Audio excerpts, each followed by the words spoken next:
မြတ်စွာဘုရားကဒီတုတ်တန်လေးကိုဘာလို့ဟောတာတော့ဆိုတော့ခါတပါမြတ်စွာဘုရားဝိသကာကျောင်းမကြီးဆောက်လုပ်ပြီးတော့လှူဒန်းထားတဲ့ပုဗ္ဗာယုံကျောင်းတိုင်းမှာသတင်းသုံးတယ်အဲ့ဒါတနေ့တော့ယဟန်တော်အစ်စ်ကလေးတွေသိပြီးတော့ယဟန်ပြူတာမကြသေးတဲ့ယဟန်တော်လေးတွေမြို့ရဲစွန်ခံစွန်ဖုံးပေးပြီးကျောင်းတော်မှာသူတို့တရားဘာဝနာအလုပ်နဲ့အထုတ်ပြီးတော့နေကြတာမဟုတ်ဘူးရောက်တဲ့ရာရာစကားတွေစူးစူးညံ့ညံ့ပြောပြီးတော့နေကြတာအဲ့ဒါကိုမြတ်စွာဘုရားကသိတော်မူတဲ့အခါမှာဒီယဟန်လေးတွေမိမိရောရောပေါ်ပေါ်ဆဆနေကြတာအဲ့ဒါလိုမြတ်စွာဘုရားကတွေးပြီးတော့ရှင်မမောက္ကလံကိုခေါ်ပြီးတော့စိတ္တမောက္ကလံဒီယဟန်လေးတွေကိုထိတ်လန့်စေလို့အဲ့ဒါလိုမြတ်စွာဘုရားခိုင်းတယ်အဲ့တော့ရှင်မမောက္ကလံကအဲ့ဒီယဟန်လေးတွေနေတဲ့ကျောင်းကိုငလျင်အကြီးအကျယ်လှုပ်တယ်လို့မျိုးလှုပ်ခါသွားအောင်တကိုးတော်နဲ့စီရင်နေတဲ့အဲ့တော့ယဟန်လေးတွေအကုန်လုံးကြောက်ပြီးတော့ဆင့်ပြေးကြတာဘယ်ပြေးကြတာတုံးဆိုတော့မြတ်စွာဘုရားရှိရာကိုပြေးလာဟာလို့ပြေးလာကြတာတုံးလို့မြတ်စွာဘုရားမေးတော့ကျောင်းကြီးလှုပ်သွားတယ်ကျောင်းပဲဖွေရအဲ့တော့မြတ်စွာဘုရားကတင်းတို့မေးလျော့နေလို့ငါရှင်မမောက္ကလံကိုခိုင်းလိုက်တာအဲ့လိုအမိန့်ရှိပြီးတော့အခုတရားဓမ္မတို့နာယူမှတ်သားကြရမယ်ဂါထာတော်၄ပုဒ်ကိုမြတ်စွာဘုရားအဲ့ဒီမှာဟောဥဒ္ဓထာနိတိရထာကောအထောသူပိတေနဝောအတုရာနေညိကာနိဒာတန်လဝိဒါနာရုပ္ပတံဥဒ္ဓထာနိတိရထာထားကြကုန်လောထိုင်ကြကုန်လောကောအထောသူပိတေနဝောအိပ်ဆက်နေခြင်းအပြင်သင်တို့ဟာဘယ်အကျိုးရှိပါအနေအတုရာနေညိကာနိဒာတန်လဝိဒါနာရုပ္ပတံမြားမှန်ခံရတဲ့သားကောင်လိုဖောက်ပြန်တုန်လှုပ်နေတဲ့စိတ်ရှိကြတဲ့သင်တို့အတွက်အိပ်ဆက်နေခြင်းအပြင်ဘယ်အကျိုးရှိပါအနေဒီစကားလုံးလေးတွေကနည်းနည်းလေးရှင်းပြမှအဓိပ္ပာယ်ကိုပို့ပြီးတော့နားလည်ကြလိမ့်မယ်တို့ကကိုယ်စိတ်ကလေးကိုငြင်းအေးဖို့အမှန်တရားကိုသိဖို့နော်တရားရဖို့အတွက်မြတ်စွာဘုရားမအိပ်မနေဘူးသူကကြိုးပမ်းအထုတ်စေခြင်းလားဒါကြောင့်ဥဒ္ဓထာနိတိရထာထားကြထိုင်ကြထိုင်ကြဆိုတဲ့စကားလုံးမှာပါတယ်နော်ဥဒ္ဓထာနိတိရထာထားကြကုန်လောထိုင်ကြကုန်လောကောအထောသူပိတေနဟောတင်တော့အိပ်ဆက်နေခြင်းအဖြစ်အဘယ်အကျိုးရှိပါအနည်းဒါအိပ်နေရမယ့်အချိန်မဟုတ်ဘူးအဲ့ဒီမှာမြတ်စွာဘုရားကအထုတ်လိုစိတ်ကိုဖြစ်ပေါ်ဖို့အတွက်ဘယ်အကြောင်းအရာလေးကိုထောက်ပြပြီးတော့တိုက်တွန်းတယ်လဲဆိုတော့အတုရာနေညိကာနိဒာတန်လဝိဒါနာရုပ္ပတံသင်တို့ရဲ့စိတ်နှလုံးဟာနာကျင်ခံခက်နေကြတယ်တဲ့ချမ်းသာနေတာမဟုတ်ဘူးဘုန်းကြီးတို့ရဲ့စိတ်ဟာချမ်းသာနေတာမဟုတ်ဘူးတဲ့နော်ဘယ်လောက်ထိတောင်ပုထုဇဉ်တရားတွေရဲ့စိတ်ဟာနာကျင်ခံခက်နေတယ်လဲဆိုလို့ရှိရင်တန်လဝိဒါနာရုပ္ပတံမြားမှန်ခံရတဲ့သားကောင်တကောင်ရဲ့အနေအထားမျိုးလိုပဲစိတ်ကလေးကဖြက်ဖြက်လူးနေ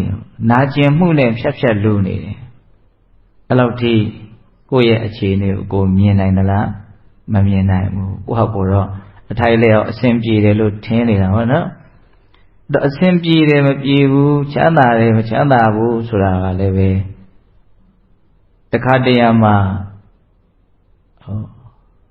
များသောအားဖြင့်တောင်ပြောလို့ရပါတယ်နှိုင်းရှင်မှုပေါ်မှာမူတည်ပြီးတော့ပြောနေတာ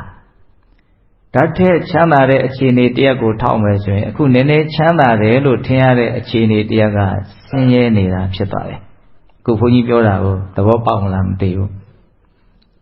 တော့ရှင်သာရိပုတ္တရာပြောတဲ့စကားတစ်ခွန်းရှိတယ်အလွန်ထင်ရှားပါတယ်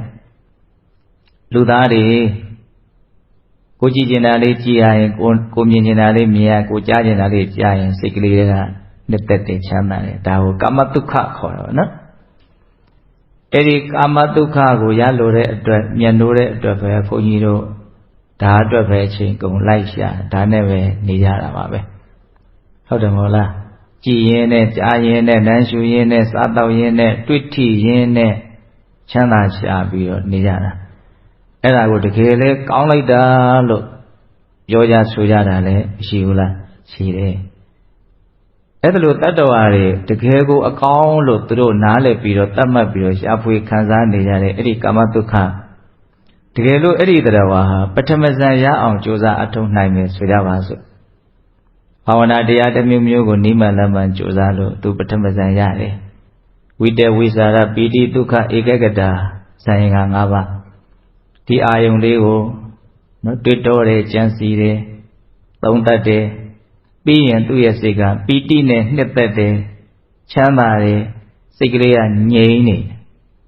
နော်နှစ်သက်မှုချမ်းသာမှုနဲ့ငြိမ်သက်နေတယ်အဲ့ဒီပထမဇန်ချမ်းသာရပြီဆိုရင်တဲ့အဲ့ဒီပုဂ္ဂိုလ်ဟာစောစောကသူဘဝတစ်လျှောက်လုံးကောင်းလိုက်တာလို့သူထင်ခဲ့တဲ့ကာမဒုက္ခရဲ့အကြောင်းကိုစိတ်ထဲမှာတွေးမိတာနဲ့ပဲအဲ့ဒီလူရဲ့စိတ်ကနာကျင်သွားတယ်လို့အဲ့လိုသုံးတယ်နော်ပထမဇန်ရတဲ့ပုဂ္ဂိုလ်ဟာတစ်ချိန်လုံးကသူအကောင်းထင်ပြီးတော့ခံစားခဲ့တဲ့ကာမချမ်းသာကိုပြန်ပြီးတော့တွေးမိတာနဲ့ကိုပဲသူ့ရဲ့စိတ်ဟာမဖြစ်သွားတော့နာကျင်သွားတယ်တဲ့ဓာတ်ထက်ချမ်းသာတာကိုတွေးမှဒီချမ်းသာကချမ်းသာမဟုတ်သေးပါလားဆိုတာကိုသိနိုင်မယ်ဆိုတဲ့အတိတ်ပဲနော်တခါအဲ့ဒီပထမဇန်ရတဲ့လူကဒုတိယဇန်ရအောင်အထုတ်မယ်ဆိုလို့ရှိရင်သူကဝိတဝိစာရမပါတော့ဘူးပီတိဒုက္ခဧကဂတာနှစ်သက်တယ်ချမ်းသာတယ်ငြိမ်သက်တယ်အဲ့ဒီသုံးခုနဲ့သွားတာအဲ့ဒီအချိန်မှာသူတစ်ချိန်လုံးကချမ်းသာတယ်လို့မှတ်ထင်ခဲ့တဲ့နားလည်ထားတဲ့ပထမဇန်အတွေးဝင်လာမယ်ဆိုရင်တော့အဲ့ဒီဒုတိယဇန်ရတဲ့လူဟာသူ့ရဲ့စိတ်နှလုံးကနာကျင်သွားတယ်တဲ့ဒါလေးတွေကဘုန်းကြီးတို့စဉ်းစားစရာလေးတွေကိုပြောတာနော်ချမ်းသာတယ်မချမ်းသာဘူးဆိုတာကတခါတလေကိုကကိုယ့်ဟာနဲ့ကိုယ်တော့ဟုတ်နေတယ်လို့ထင်နေတာဒါထက်ဟုတ်တဲ့အခြေအနေနဲ့မတွေ့သေးတော့ဒါထက်ဟုတ်တဲ့အခြေအနေကိုမတွေ့ကြုံဘူးသေးတော့ကိုယ့်ဟာကိုယ်ဟုတ်လာပြီထင်နေတာတကယ်အခုအခြေအနေကဟုတ်နေတာမဟုတ်ဘူးဟောဒီသဘောလေးကိုပြောတာအခုလက်ဒီမှာမြတ်စွာဘုရားကပုထုသင်တရားဝါတို့ရဲ့စိတ်နှလုံးကိုနာကျင်ခံခတ်မှုနဲ့ဖြတ်လူးနေတယ်လို့တောင်မြတ်စွာဘုရားမြင်တယ်ဥပမာတော့ဘယ်လိုပေးရတော့ပြမ်းမှန်ခံရတဲ့သားကောင်လို့တန်လဝိဒါနရုပ္ပတံနော်သားကောင်တကောင်မုတ်ဆိုးကမြားနဲ့ပြစ်လိုက်တယ်ရခင်းမြေပေါ်မှာလူလှိမ့်ပြီးတော့ကိုယ့်ရဲ့ကာယနဲ့အလုံးကိုပဲဆင်းရဲပင်ပန်းနေတဲ့အနေအထားကိုမြင်ကြည့်လိုက်အဲ့ဒါဘုန်းကြီးတို့ရဲ့စိတ်အခြေအနေဟာအဲ့ဒီအခြေအနေပဲတကယ်တမ်းကရှိသေးတယ်ဒါကိုတမျိုးတွေးကြည့်မယ်ဆိုရင်ဩငါတို့ဟာဓာတ်ထက်ကောင်းတဲ့အခြေအနေဒီကိုတွားလို့ရပါသေးလားဒါကြောင့်တွားမှဖြစ်မှာပါလားဆိုတဲ့အတွေးအဲ့ဒါကတရားအထုတ်လို့စိတ်ကိုထက်သန်စေလိမ့်မယ်ဟုတ်လားဓာတ်ထက်ပို၍အဆင့်မြင့်တဲ့ချမ်းသာဒုက္ခတွေကိုရနိုင်တဲ့အခြေအနေကောင်းတွေဘုန်းကြီးတို့ပိုင်ဆိုင်ထားတယ်ဘုန်းကြီးတို့ကြိုးမအထုတ်မယ်ဆိုလို့ရှိရင်အခုအခြေအနေထက်ပို၍ကောင်းမွန်တဲ့အခြေအနေတွေအများကြီးကိုရရှိနိုင်တယ်တနည်းအားဖြင့်အခုဖြစ်နေတဲ့အခြေအနေရဲ့ဆိုးဝါးပုံကိုလည်းပဲတွေးမိရမယ်ဒီဒေသနာလေးကဆိုကြပါစို့အခုဘုန်းကြီးတို့မှာအကြီးမားဆုံးအမှားလို့ဆိုရမယ်တက္ကာယဒိဋ္ဌိဆိုတာယူမဖယ်ရသေးဘူးတက္ကာယဒိဋ္ဌိဆိုတာကထင်ရှားဖြစ်နေတဲ့ယုံနံကိုယုံနံလို့မှန်မှန်ကန်ကန်မသိပါပဲနဲ့ပုဂ္ဂိုလ်တ attva လို့ထင်နေတာဘသူဘဝလို့ထင်နေတာအဲ့ဒီအထင်မှားအမြင်မှားကြီးကသူကဘလောက်ထိမှားယွင်းနိုင်မှုအကြောင်းအကျိုးဆက်ပြီးတော့ဖြစ်သွားနိုင်လဲဆိုလို့ရှိရင်အမေတတ်နိုင်သည်အထိအဖေတတ်သည်အထိမှားယွင်းမှုတွေကိုဖြစ်သွားစေနိုင်တယ်တက္ကာယဒိဋ္ဌိကိုမပယ်ရသေးသမျှဒီလူဘလောက်မိုက်လိမ့်မယ်ဆိုတာကိုခံမှန်းလို့မရဘလောက်ဆိုးလိမ့်မယ်ဆိုတာကိုကြိုတင်တွက်ဆလို့မရဘူးဆိုးခြင်းတလောက်ဆိုးနိုင်တယ်ဆိုးခြင်းတလောက်ဆိုးမယ်ဆိုလို့ရှိရင်အဲ့ဒီအကြောင်းတရားဆိုးကြောင့်အကျိုးရလဒ်ဆိုးကလည်းပဲတွေးခြင်းတလောက်တွေးရနိုင်တယ်ဒါကြောင့်အပေလေးပုံနဲ့ဘုန်းကြီးတို့နဲ့ဓာတ်ရိုက်ပတ်သက်ဆက်ဆက်နေအဲ့ဒီအခြေအနေဆိုးကိုဘုန်းကြီးတို့တွေဟာကိုခြေဖြတ်ခြင်းနဲ့ဆိုရင်ခြေဖြတ်လို့ရတယ်ခုဒီဒေသနာလေးနဲ့အဲ့ဒီအကြောင်းအရာတွေကိုဆက်ဆက်ပြီးတော့တွေးလိုက်အဲ့ဒါမှဒေသနာရဲ့နှက်ဆိုင်မှုကျေပြတ်မှုကိုဘုန်းကြီးတို့အနည်းငယ်ရိပ်မိမှာ နောက်ရှင်ကိုကနားမလဲဘူးပြောထားတာလေးကြားလိုက်တာလေးပဲရှိမယ်ဒါကဘလောက်ထိနဲ့ဆိုင်ဆိုလိုနေတာဆိုတာကိုဘုန်းကြီးတို့ညာကမသက်ဝင်နိုင်ဘူးအဲ့ဒါဘုန်းကြီးကလည်းကိုစဉ်းစားမိတဲ့လောက်ကလေးတရားဓမ္မတွေကိုမျှဝေကြည့်တာပြန်ပြောမယ်နော်ဥဒ္ဒေထာနိတိရထာကောအထောသူပိတေနာဟောအတုဒ္ဒနေကြီးကန္ဒိတာသံလဝိဒါနာရုပ္ပတံထားကြကုန်လို့ထိုင်ကြကုန်လို့အိပ်ဆက်နေခြင်းအဖြစ်တင်းတော့ပဲကြိုးရှိပါအနိမြားမှန်ခံရတဲ့သားကောင်တို့ဖောက်ပြန်တုံလှုပ်သောစိတ်ရှိရတဲ့တင်းတို့အတွက်အိပ်ဆက်နေခြင်းအဖြစ်ဘယ်ကြိုးရှိပါအနိဆိုလိုတာကအိပ်ပြီးတော့နေရလောက်အောင်ကိုယ့်အခြေအနေကြီးကစိတ်ချလက်ချနေနိုင်တဲ့နေတဲ့အနေအထားမျိုးမဟုတ်သေးဘူးလို့ပြောတာမသေးရသေးတဲ့မရေရသေးတဲ့ဖြစ်ခြင်းလို့ဖြစ်နိုင်နေတဲ့အနေအထားမျိုးကြီးမှာနော်စိတ်ချလက်ချအိတ်နေမယ်ဆိုရင်ဒါကဘယ်လိုတော့အလွန်မှမိုက်မဲရာရောက်တယ်လို့ပြောမယ်ဆိုရင်တော့ပြောလို့ရတယ်နော်သူ့ရဲ့အခြေအနေစိုးကိုသူခြေဖြတ်နိုင်စွမ်းရှိတယ်ဒါပေမဲ့သူမခြေဖြတ်ဘူးသူ့ရဲ့အခြေအနေကောင်းကိုသူဟာနောက်တလန်းတက်ပြီးတော့ရယူနိုင်စွမ်းရှိတယ်ဒါပေမဲ့သူမရယူဘူးဒါဆိုရင်သူဟာဘာတော့မိုက်မဲတဲ့လူပေါ့ဟုတ်လားဒါကြောင့်ဒီနံပါတ်1ဒေသနာလေးကိုဘုန်းကြီးကအဲ့လိုခံစားမိစေချင်တာငါဓာတ်ထက်အများကြီးပို့ပြီးတော့ကောင်းမွန်တဲ့ချမ်းသာကိုရယူနိုင်ခွင့်ရှိတယ်ရယူနိုင်စွမ်းလည်းရှိတယ်ငါဟာအခုအလွန်ဆိုးတဲ့အခြေအနေကိုခြေဖြတ်နိုင်စွမ်းလည်းရှိတယ်ခြေဖြတ်နိုင်ခွင့်လည်းရှိတယ်ဟုတ်လားအဲ့လိုဆိုလို့ရှိရင်ငါဟာအိပ်ဆက်နေခြင်းအဖြစ်ဘယ်အကျိုးရှိမလို့ဒီနေရာမှာဘယ်လိုစကားလုံးလေးတွေအစားထိုးမလို့ငါမိမိရောပေါ့ဆဆနေခြင်းအဖြစ်ဘယ်အကျိုးရှိမလို့ငါတန်ဖိုးမရှိတာတွေကိုလုံရင်းနဲ့အချိန်ကုန်နေခြင်းအဖြစ်ဘယ်အကျိုးရှိမလို့ဒီလိုလေးဘုန်းကြီးကတွေးစေချင်တာကြည်ကြဲပြန့်ပြန့်ဟုတ်ပြီနော်ဒါပထမဂါထာနောက်ဒုတိယဂါထာဥဒ္ဒေထနိတိရထဓာလံသိက္ခထတန္တိယမာဝပမတ္ထေဝိညာယမစ္ဆုရာဇာအမောဟိထဝတ္တနုခိဒီဂါထာလေးကတော့အထုလိုစိတ်ထက်သန်ဖို့အတွက်အထုလိုစိတ်ကိုဘလို့နှိုးဆွပေးတော့ဘာကိုပြပြီးတော့တိုက်တွန်းတော့ဆိုတော့သေခြင်းတရားကိုပြပြီးတော့တိုက်တွန်းတယ်သူကပိုးပြီးတော့အားပါတယ်နော်တိုက်တွန်းစကားမှာပိုးပြီးတော့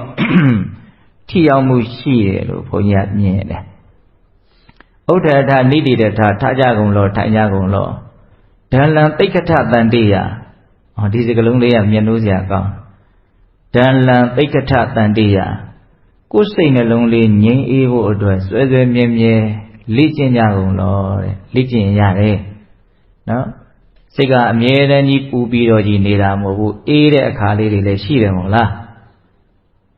စိတ်ကလေးချမ်းသာတဲ့အခါလေးတွေရှိတယ်မို့လား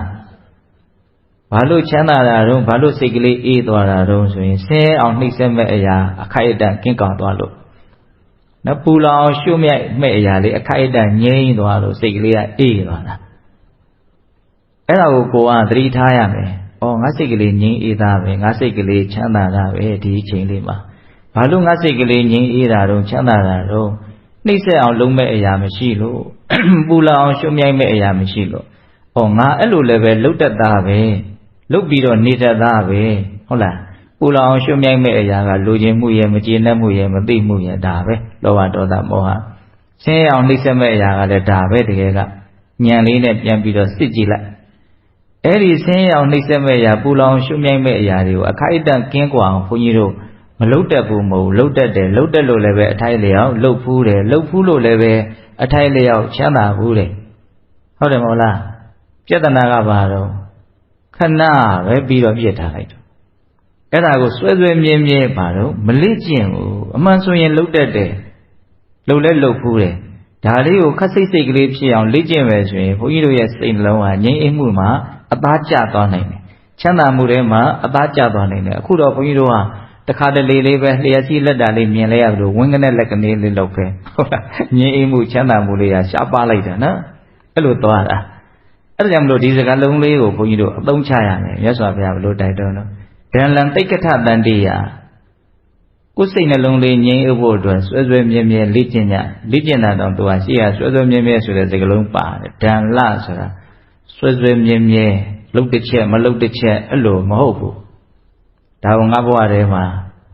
ဒီတိုင်းပဲထားလိုက်တော့မယ်ဒါနဲ့ငါနဲ့တသားတည်းဖြစ်သွားအောင်လုပ်မယ်ဆိုတဲ့စိတ်မျိုးမွေးရမယ်နော်ဥဒ္ဒထနိတိတထထားကြကုန်လို့ထိုင်ကြကုန်လို့ဓာလံသိက္ခတတန်တိယစိတ်နှလုံးငြိမ်းအေးဖို့အတွက်စွစွမြဲမြဲလေ့ကျင့်ကြကုန်လို့မာဝပမတ္ထိဝိညာယမစ္စုရာဇာအာမောဟိထဝတ္တနုကေကိုကစိတ်နှလုံးငြိမ်းအေးဖို့အတွက်စွစွမြဲမြဲမလေ့ကျင့်ဘူးဆိုရင်တစ်ဖက်ကပူလောင်မှုတွေချုပ်ထွေးမှုတွေနဲ့နေတဲ့အလေ့ကျင့်ကြီးကပဲစွဲမြဲနေတယ်လို့ဖြစ်နေဘယ်ချိန်မလေးပဲကိုယ်စိတ်ကိုအမိဖမ်းကြည့်လိုက်ဘလို့နေနေတာတော့ဆိုတော့ချွတ်ချွတ်ထွေးထွေးပူပူလောင်လောင်နေနေတာပဲငြိမ်ငြိမ်သက်သက်ငြိမ်ငြိမ်အေးအေးနေတာအလွန်ရှားတယ်အဲ့တော့ကိုယ့်ရဲ့ဘဝနေတဲ့အနေအထားကညံပြင်းတဲ့နေခြင်းဖြင့်ပဲအနေများတဲ့အခါကျတော့သေတဲ့အခါမှာဘလို့လာမလို့ညံပြင်းတဲ့စိတ်တွေနဲ့ပဲသေရလိမ့်မယ်ဒါရိုးရိုးလေးဘုန်းကြီးကဘာမှစမ်းစမ်းကြဲကြဲတွေးပြီးတော့ပြောတာမဟုတ်ဘူးဘုရားကလည်းဥမာပေးထားတာတွေရှိပါတယ်တောင်ဘက်ကိုင်းနေတဲ့အပင်ကိုခုတ်ဖြတ်လိုက်ရင်တောင်ဘက်ပဲလဲသွားသူအဲ့ဒီဘက်ကိုင်းနေတာအိုးမြောက်ဘက်ကိုင်းနေတဲ့အပင်ကိုခုတ်ဖြတ်လိုက်ရင်မြောက်ဘက်ပဲလဲသွားမှာ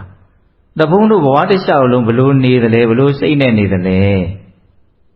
အဲ့ဒါသေဂန်ကြီးမှာအဲ့ဒီဟာလွှမ်းမိုးသွားမှာပဲဟုတ်တယ်မို့လားသေတယ်ဆိုတာဒီနေနေတာတွေကနေပြီးတော့ဖြစ်သွားတဲ့ကိစ္စပဲလေကောင်းမွန်တဲ့စိတ်ကလေးတွေနဲ့ငြိမ်းအေးတဲ့စိတ်ကလေးတွေနဲ့အနေကြမယ်အနေများမယ်ဆိုသေရင်လည်းပဲအဲ့လိုသေပြဖို့အလားအလာများတယ်အဲ့အလားအလာဆိုတဲ့စကားလုံးလေးသုံးလိုက်မယ်နော်ဟုတ်လားအဲ့တော့ကိုဒီဗုဒ္ဓဘာသာတွေမှာတချို့သေဂာနီးမှာဥပ္ပန်ကြောင်းကြမှုတွေနဲ့မကြည်မလဲမငြိမ်းမချမ်းသေရမှာတွေကိုတချို့စိုးရိမ်ကြတယ်ဒီစိတ်ကြီးနဲ့သာသေရင်တော့ငါတော့ယုံညံ့တဲ့ဘဝရောက်မှာပဲဆိုတဲ့အမြင်မှန်တယ်လည်းပဲစိုးရိမ်ကြတယ်ဒါစိုးရိမ်သင့်ပါတယ်အဲ့လိုစိုးရိမ်နေဆိုရင်ကျွတ်တို့ကသေဂာနီးမှာကပ်ပြီးတော့ငြိမ်းအေးစေဟာဟုတ်လားကောင်းမွန်စေဟာလို့အတင်းအဓမ္မလုပ်လို့ဖြစ်တဲ့ကိစ္စမဟုတ်ဘူးခုရည်တွင်တူခုရည်ကြီးတောက်ချင်လို့ဖြစ်တဲ့ကိစ္စမဟုတ်ဘူးဟုတ်လားဒါကြောင့်သေဂာနီးမှာချမ်းချမ်းသာသာလေးဖြစ်ချင်တယ်ဆိုရင်မသေခင်အစကိုဟာချမ်းသာတဲ့စိတ်ကလေးတွေငြိမ်းအေးတဲ့စိတ်ကလေးတွေဖြစ်အောင်လေ့ကျင့်ရမယ်ဒါကြောင့်သူရှိရဒလံသိက္ခတတန်တေယငြိမ်းအေးဖို့အတွက်စိတ်ကလေးကောင်းမွန်ဖို့အတွက်စိတ်ကကောင်းရင်ငြိမ်းအေးတာပါပဲမကောင်းရင်ပူလောင်တာပါပဲဒါပါပဲကိုယ်စိတ်ကောင်းလားမကောင်းလားဆိုတာချမ်းသာသလားဆင်းရဲသလားဆိုတဲ့ပေတံနဲ့တိုင်းတာမယ်ဆိုရင်တော့ရေဘူးရအဖြေမှန်ထွက်တယ်များသောအားဖြင့်ဆင်းရဲနေပြီဆိုရင်အဲ့ဒါအကုသိုလ်တွေဖြစ်နေတာလားဘာမှပြောမနေနဲ့ချမ်းသာနေပြီဆိုလို့ရှိရင်လည်းပဲကုသိုလ်သဘောဖြစ်နေတာများတယ်နော်ကုသိုလ်ဆိုတာဘလို့မှသူကဆင်းရဲတဲ့အကျိုးရလဒ်ကိုမဖြစ်စေဘူးနော်ဒါကြောင့်မို့လို့ကိုယ်စိတ်မှာကုသိုလ်လားအကုသိုလ်လားကောင်းလားဆိုးလားသိခြင်းရင်ဇီဝရသဘောကိုပြောတာပါဘယ်ပေတံနဲ့တိုင်းကြည့်မလို့ချမ်းသာနေသလားဆင်းရဲနေသလားငြိမ်းအေးနေသလားလှုပ်ခတ်နေသလားပူလောင်နေသလားအေးချမ်းနေသလားဒါလေးတွေနဲ့တိုင်းတာရမယ်ခုဒီမှာရသော်ဘုရားကပြောထားပုံလေးကလွန်ထိတ်လန့်စရာကောင်းတယ်သူကမာဝပမတ္ထိဝိညာယမစ္စုရာဇာအာမောဟိထဝတ္တနုကေသေဂာနီးမှာတဲ့သေခြင်းတရားကြီးကတင်စားပြီးတော့ပြောတဲ့စကားလုံးနဲ့သေခြင်းတရားကြီးကကိုယ့်ကိုတဏှာကနေကြည်နေတယ်ဒီကောင်းမေ့နေတာကြည်စမ်းမေ့နေတာဒင်းတော်ငါနဲ့တွေ့မှကောင်းကောင်းကိုနှိပ်စက်ပလိုက်အောင်မယ်ဆိုတဲ့အတွေးမျိုးနဲ့တဏှာနဲ့သေခြင်းတရားကြီးကကြည်နေတာတကယ်တမ်းကတော့ဒါတင်စားပြောနေတာဘယ်သေခြင်းတရားမှာတဏှာကြည်နေတာမရှိဘူးသေတတ်တဲ့ခန္ဓာဒီပင်နဲ့သေမင်းရဲ့သေမင်းမယ်တကယ်ကဒါပေမဲ့မြတ်စွာဘုရားပြောထားပုံလေးကနော်အမောဟိထဝတ္တနုကေနော်မစ္စုရာဇာသေမင်းလို့သုံးထားတယ်ဓာတ်ရိုက်ပေါ့နော်ဥဒ္ဒထနိတိတထဒလံသိက္ခတတန်တိယမာဝပမတ္ထိဝိညာယမစ္စုရာဇာအမောဟိထဝတ္တနုကေသင်မေ့လျော့နေတာကိုသေမင်းကသိပြီးတော့သေတဲ့အချိန်မှာတင့်ကိုတွေ့တွေ့ဝေစင်းစင်းရဲပူပူလောင်လောင်သေအောင်မနှိပ်စက်ပါစေနဲ့တဲ့သူရဲ့ဓာတ်ရိုက်အဓိပ္ပာယ်ကအဲ့တော့ဒါလေးကိုဘုန်းကြီးတို့ကဘယ်လိုနားလည်မလို့သေခြင်းတရားနဲ့တွေ့တဲ့အခါမှာမင်းမစင်ရဲပါစေနဲ့ဒါကပေါ့ပေါ့လေးဘုန်းကြီးတို့ပြောလိုက်လို့နားထောင်လိုက်လို့မပြီးဘူးသေခြင်းတရားနဲ့တွေ့ရင်အများစုကပူပူလောင်လောင်စင်းစင်းရဲပဲသေကြရမှာဟောဆိုသေခြင်းတရားကြီးကသူ့ရဲ့မူရင်းကိုကစိတ်ချမ်းသာစရာကောင်းတဲ့အခြေအနေမဟုတ်ဘူးဒါကိုကမစင်သားလို့ရလွယ်လွယ်လေးရဒီအဖြေမှန်ရဖို့ရတာနော်သေခြင်းတရားဟာစိတ်ချမ်းသာစရာကောင်းတဲ့အခြေအနေဟုတ်သလားမဟုတ်ဘူးမဟုတ်လို့မို့သေဂာနိလူတွေဘာလုပ်ကြငိုရတာပေါ့တ တချို့သေးမယ်အသေးချင်းနဲ့အဝေးရှိသေးရဲ့ဒါပေမဲ့သေးမယ်ဆိုတာကိုသိတဲ့အခါမှာသေလောက်တဲ့ယောဂရတဲ့အခါမှာဘာဖြစ်ကြလဲငိုကြတာပဲလူတရားမှာ69ယောက်မကပါဘူးငိုတဲ့လူကကိုကသူမျက်ရည်ကျတာမြင်တာနဲ့မမြင်တာပဲရှိတယ်အတန်ထွက်တာကြားတာနဲ့မကြားတာပဲရှိတယ်ကြိတ်ပြီးတော့ငိုနေတဲ့လူတွေဘုန်းကြီးကအပြောနေသွားတာနော်တသိန်းဟို99,999ယောက်လို့အဲ့လောက်ပြောရမယ်နော်199ယောက်ဆိုရခိုင်တော့နည်းနေဟုတ်လားတတိကနေ့အခြေအနေဟာဘုန်းကြီးတို့ပုရုဇဉ်စိတ်အထူးသဖြင့်ဘဝရဲ့ပေါ်မှာ